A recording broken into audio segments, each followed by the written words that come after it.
नमस्कार शेतकरी मित्रांनो. आजच्या या ब्लॉगमध्ये आपण बघणार आहोत की हरभऱ्याचा तुषार सिंचनने पाणी दिले की हरभऱ्याचा काही भागात आम म्हणतात, काही भागात खार म्हणतात.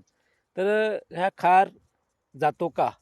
हो जातो. बघा, हा हरभरा आहे जॅकी 9218. या हरभऱ्याला 44 दिवसाचा कालावधी पूर्ण झालेला आहे आणि पाणी दिल्यानंतर खार नक्की जातो आणि खार येण्याचा कालावधी असतो 25 ते 30 दिवसाचा कालावधी असतो. खार येतो. आता तुम्ही बघितलं असेल, आपलं शेतामध्ये निंदण चालू असते, खार येतो.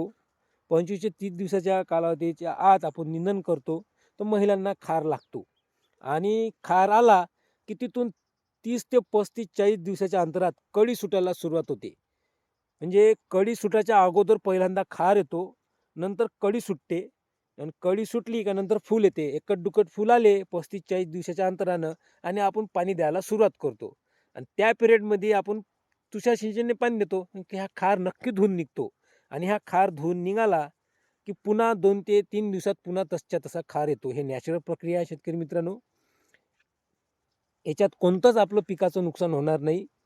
आपण पाणी देऊ शकतो, लवकर पाणी येते. अवस्थेमध्ये जर आपण पाणी नाही दिलं, तर उत्पादनात नक्की घट येईल शेतकरी मित्रांनो. तुम्हाला हा व्हिडिओ कसा वाटला? नक्की तुमची प्रतिक्रिया सांगा आणि आपला आजचा व्हिडिओ 6:30 वाजता येणार आहे शेतकरी मित्रांनो. तुम्ही नक्की बघा आणि तुमच्या प्रतिक्रिया नक्की सांगा. पुन्हा भेटूया नेक्स्ट व्हिडिओमध्ये. धन्यवाद.